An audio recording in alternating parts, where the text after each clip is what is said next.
Hey guys, Joe here, back to the Word. Today with another 2-minute book review. Remember to like and subscribe for content like this.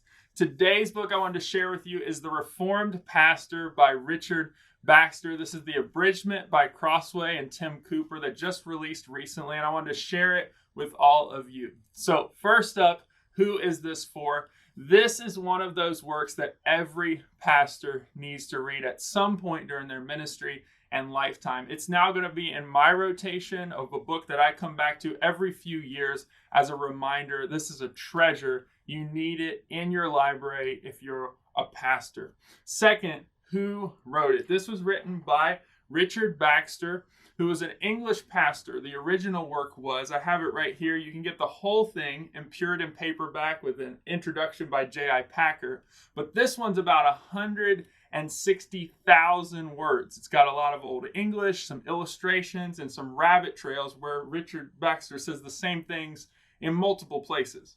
Tim Cooper has come along and done this abridgment where he took it down to 30,000 words. He lost some of those repetitions, but he preserves the heart of Baxter, who was challenging his pastors during this window when the Church of England was no longer enforcing religion to reform their churches, to teach the Bible, and to do individual soul care for their people.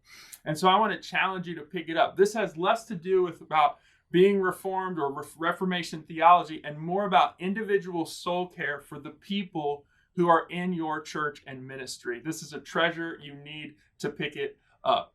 Third, what stands out? I just said a lot of it. I just wanted to read one of the quotes here at the beginning. It talks about, chapter 1, it talks about this. It says, all that a preacher says with his actions is a kind of preaching. Baxter, throughout this entire book, is going to talk about the soul care Jesus calls us to do. And one of the big things he tells us is he based it out of Acts. Where it's right here at the front.